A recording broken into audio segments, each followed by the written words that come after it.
Semi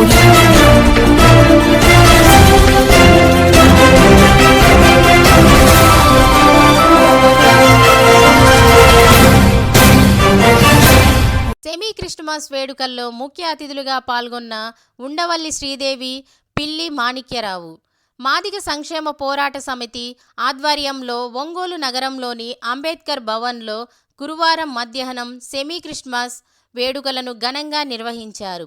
ఈ కార్యక్రమానికి ముఖ్య అతిథులుగా రాష్ట్ర లిడ్ క్యాప్ చైర్మన్ పిల్లి మాణిక్యరావు, రాష్ట్ర మాదిగ కార్పొరేషన్ చైర్మన్ ఉండవల్లి శ్రీదేవి పాల్గొని క్రిస్మస్ వేడుకలు ఇంత ఘనంగా నిర్వహించిన కొమ్ము సృజన్ మాదిగకు మరియు వచ్చిన మిగతా నాయకులకు, ప్రజా సంఘాల వారికి సెమీ క్రిస్మస్ శుభాకాంక్షలు తెలియజేశారు. నాకు అత్యంత ప్రీతిప్రాంతమైనటువంటి నా సోదరి శ్రీదేవి గారు, ఉండవల్లి శ్రీదేవి గారు, వేదిక మీద ఉన్నటువంటి దైవజనం గారు, శేఖర్ బాబు గారు, రవికుమార్ గారు, అట్లాగే ఎస్సీ కార్పొరేషన్ ఈడీ గారు అర్జున్ నాయక్ గారు, జయమ్మ గారు, సిఐ గారు రాజేష్ గారు, ఎస్ఐ పూర్ణ గారు, హెచ్చిన మన శాస్త్రి అన్న, అట్లాగే అంగలగుత్తి ప్రసాద్ గారు, ఏటూరు చిట్టిబాబు గారు, కొమ్మూరి రవిచంద్ర గారు, మనోజ్ కుమార్ గారు, పేల చంద్రశేఖర్ గారు, పసుమర్తి అక్కయ్య రాజు గారు, ఇంకా ఎవరైనా పేర్లు మర్చిపోతే క్షమించాలి. పేరు పేరున ప్రతి ఒక్కరికి క్రిస్మస్ శుభాకాంక్షలు. అట్లాగే ఇంత టైం అయినా అమ్మ కొద్దిసేపు ఎవరు మాట్లాడదు. ఇంత టైం అయినా ఆ పక్కన మసాలా వాసన వస్తున్నా మీరందరూ కూడా కూర్చున్నారంటే, జనరల్ గా మాదిగోళ్ళు అంటే ఆ పిల్ల ఎక్కడ అరుస్తుంది, అరవ లేకుండా చేయండి, లేకపోతే బయటికి తీసుకెళ్ళండి. ఆ పాపని బయటికి తీసుకెళ్ళండి, అందరూ డిస్టర్బ్ అవుతుంది. ఇంత మసాలా వాసన వస్తుంటే జనరల్ గా మాదిగోళ్ళు అంటే భోజన ప్రియులు, అందులో ప్రవీణ దూడని పక్కన వధించి బ్రహ్మాండమైన వాసన వస్తుంటే వీళ్ళు మీటింగే పెట్టుకోలేరు, ఆ భోజనం కోసం అక్కడికి వెళ్తారని చెప్పేసి బయట అనుకుంటా ఉంటే, అరే పిచ్చోళ్ళారా, అదంతా ఒకప్పుడు, మేము చాలా చైతన్యవంతులు, భోజనం ఎక్కడికి పోదు, మా కోసమే ఉంటుందని చెప్పేసి ఈ క్రిస్మస్ వేడుకల్ని బ్రహ్మాండంగా విజయవంతం చేస్తున్న మీ అందరికీ కూడా శుభాకాంక్షలు. ఒంగోలు అంటే ఉద్యమాలకి పురిటిగడ్డ. అలాంటి ఉద్యమాల పురిటిగడ్డలో ఈ అంబేద్కర్ భవన్లో ఎక్కడే తిని నేల మీద పడుకున్నటువంటి రోజులు చాలా ఉన్నాయి. ఉద్యమాలు నడిపించడం కోసం ఇక్కడ నుంచి ప్రతి గ్రామం బస్సా తిరిగిలేక నడుచుకుంటూ వెళ్ళినటువంటి రోజులు ఉన్నాయి. ఎక్కడెక్కడో తిరిగి ఇక్కడికి వస్తే ఆయన పాపం టెంట్ హౌస్ నడుపుకుంటా అంగలగుర్తి ప్రసాద్ అన్న అన్నం పెడతా ఉండేవాడు. అట్లాగే మున్నంగి లక్ష్మి గారు ఎస్సీ కార్పొరేషన్కి వెళ్తే ఆయన కూడా అన్నం పెడతా ఉండేవాడు, మా రవి గారు. ఇట్లా గోల్డ్ అనే అనుభవాలు ఉన్నాయి. ఇక్కడ ఒక ప్రముఖ ఎంఆర్ఓ గారు ఉన్నారు. ఆయన అయితే 2 రోజుల తర్వాత ఆకలేసి వస్తే, ఇప్పుడైతే అన్నం పెట్టలే గాని ఆ దగ్గరలో ఒక కోరు ఉంటది, అక్కడ నీళ్లు తాగి పండుకోండి అని చెప్పిన అనుభవాలు కూడా ఉన్నాయి. ఆయన పేరు చెప్పలేండి. ఇలాంటివన్నీ కూడా ఇక్కడ ఉన్నాయి. ఇవన్నీ కూడా దాదాపు 35 సంవత్సరాల క్రితం, 30 సంవత్సరాల క్రితం మాదిగ రిజర్వేషన్ పోరాట సమితి పెట్టక ముందు, మాదిగ రిజర్వేషన్ పోరాట సమితి పెట్టిన తర్వాత అన్నట్టుగా ఈ రోజు రాష్ట్రంలో మాదిగల పరిస్థితి ఉంది. పెద్దలు చెప్పారు, యేసుక్రీస్తుకు సంబంధించినటువంటి జననం విషయంలో ఈ ప్రపంచంలో యేసుక్రీస్తు పుట్టక ముందు రాజులున్నారు, సామంతులున్నారు, మేధావులున్నారు, చక్రవర్తులున్నారు, సైంటిస్టులున్నారు, అలెగ్జాండర్ వంటి ప్రపంచాన్ని గెలిచినటువంటి వాళ్ళు కూడా ఉన్నారు. అయినా కూడా క్రీస్తు ఆ పశువుల కొట్టిలో పుట్టినటువంటి ఒక వ్యక్తి, ఆయన ద్వారా ప్రపంచాన్ని రెండుగా చీల్చి, ఆయన పుట్టిన తర్వాత ఆయన పుట్టక ముందు అన్నట్టుగా మొత్తం ప్రపంచాన్ని చీల్చినటువంటి వ్యక్తి యేసుక్రీస్తు. ఎవరైనా సరే రాజులు, చక్రవర్తులు అందరూ కూడా కాలగర్భంలో కలిసిపోయారు. క్రీస్తు పుట్టిన తర్వాతే క్రీస్తు శకం మొదలైంది. ఆయన పుట్టినటువంటి డిసెంబర్ 25 తర్వాత జనవరి 1వ తారీఖున లెక్కలు రాయబడ్డాయి. ఆయన లెక్క ప్రకారం ప్రపంచం దాదాపు, ప్రపంచంలో చెల్లి అయితే చాలా తిరిగి ఉంటది, దాదాపు 240 దేశాలు క్రీస్తు క్రీస్తు పుట్టిన రోజు నుంచి లెక్కేసుకొని ఆయన క్యాలెండర్ ప్రకారం బ్రతుకుతూ ఉన్నారు. అలాంటి దేవుడు, గొప్ప దేవుడు మనకు అండగా ఉన్నాడు. మనం భయపడాల్సినటువంటి అవసరం లేదు. నెంబర్ 1. నెంబర్ 2, మాదిగల యొక్క చరిత్ర కూడా ఎంఆర్పిఎస్ ఉద్యమం పుట్టిన తర్వాత ఎంఆర్పిఎస్ పుట్టక ముందు అన్న విధంగా 2గా చీలిపోయింది. ఇక్కడ మీరు అనుకోవచ్చు, ఎంఆర్పిఎస్ అంటే కృష్ణమాది కదా, కృష్ణమాదికారం పిల్లి మాణిక్యరావు అని అకారణంగా రోడ్డు మీద పడేసి వెళ్ళిపోయాడు. ఈయన ఎంఆర్పిఎస్ పుట్టిన తర్వాత ఎంఆర్పిఎస్ పుట్టక ముందు అని చెప్పేసి మాట్లాడుతూ ఉన్నాడు. ఆ లెక్కపోతే క్రీస్తు నేను చూశానా? నేను చూడలేదు కదా. ఆయన మన క్రీస్తు చెప్పుకోవట్లేదా? చాలా మంది చూశారా? దైవజనులు కూడా చూడలా, ఒక నమ్మకం. కానీ మన దేవుడు అని చెప్పుకుంటాం. ఆయనకి ప్రపంచవ్యాప్తంగా ఘనకీర్తి ఉన్నప్పుడు మన దేవుడు అని చెప్పుకుంటే తప్పేంటి?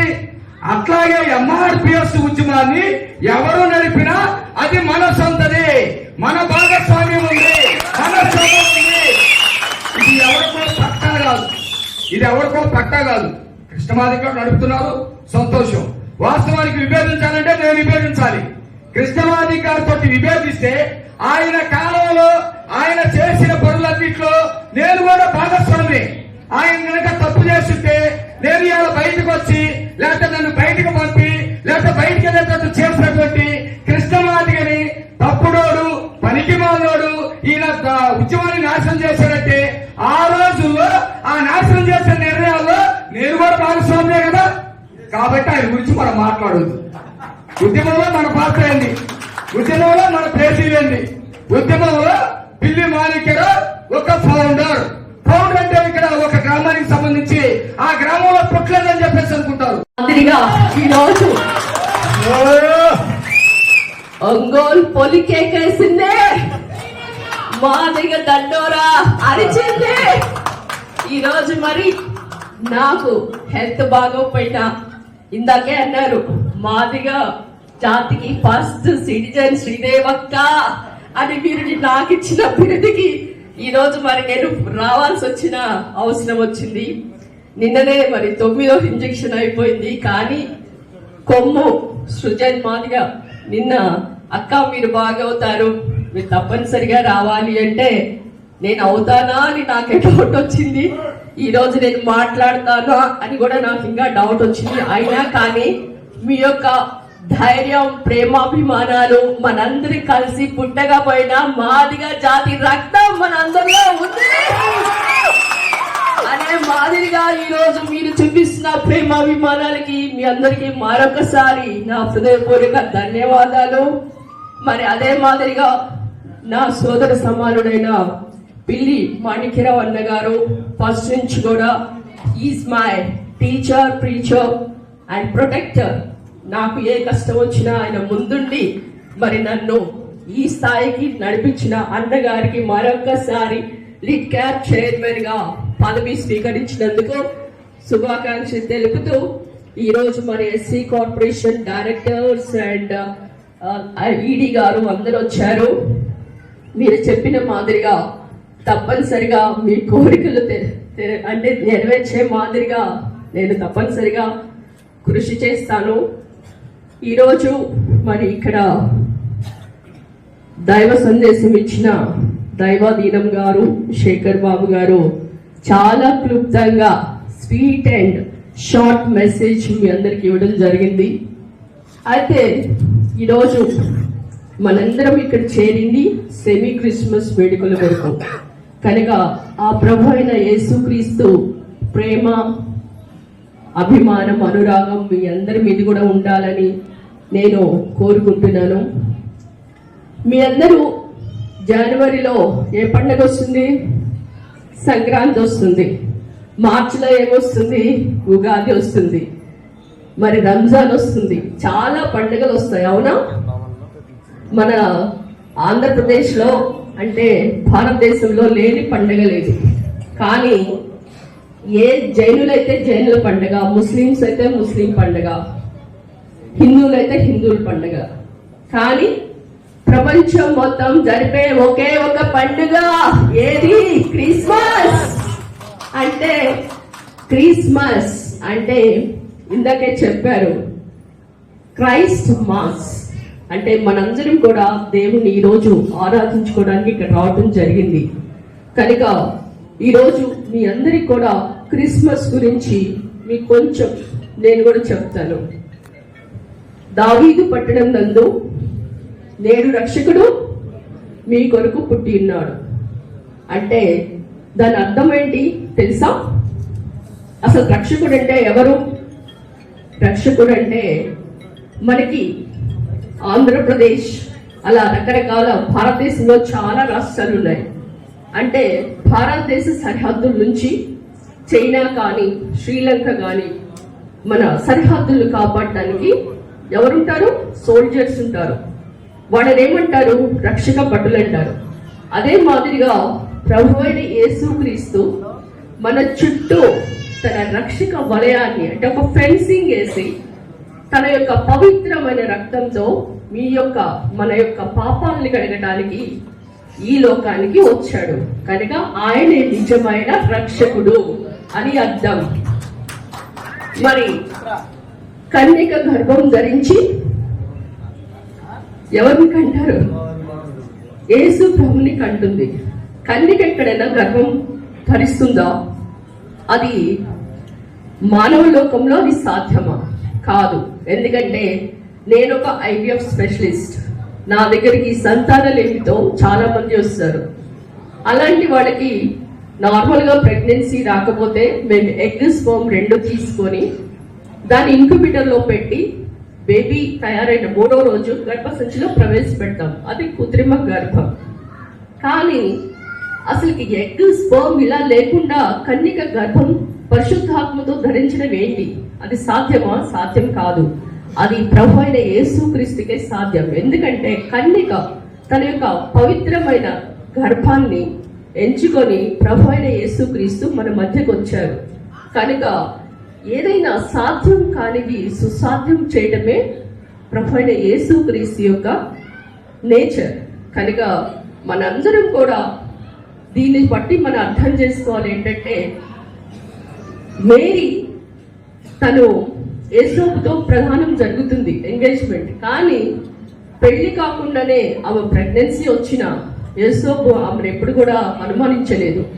కనుక మీలో ఎంతమంది మీ భార్యను అనుమానిస్తున్నారు? ఎంతమంది కొడుతున్నారు? మీ భార్యలు బాగా చూసుకుంటున్నారా? ఏమ్మా బాగా చూసుకుంటున్నారా మీ భర్తలు? కనుక అలా నీచంగా చూడకుండా వాళ్ళని అవమానించకుండా ఈ రోజు నుంచి మీ భార్యలందరినీ కూడా ప్రేమించాలని కూడా ఈ సభాముఖంగా నేను కోరుకుంటున్నాను. మరి మీరు చాలా మంది పీజీలు చేస్తుంటారు. ఆ పీజీలు చేశారు, చిన్నప్పుడు చదువుకున్నారు. మన పాఠ్య పుస్తకాల్లో మీరు కనుక చూసుకుంటే క్రీస్తు పూర్వం క్రీస్తు శకం అని ఉంటుందా లేదా? ఫలానా రాజు క్రీస్తు పూర్వం 2000 సంవత్సరాలు లేకపోతే క్రీస్తు శకం తర్వాత పుట్టారని వస్తుంది. అంటే దీన్ని బట్టి మీకు అర్థమేమవుతుంది? ఏదైనా కానీ ఏ రాజులైనా ఏ దేవుళ్ళైనా మన పాఠ్య పుస్తకాల్లో ఎప్పుడైనా కనిపించారా? మీరందరికీ చాలా ఆకలేసినట్టు అనిపిస్తుంది. కనుక తక్కువ మాట్లాడితే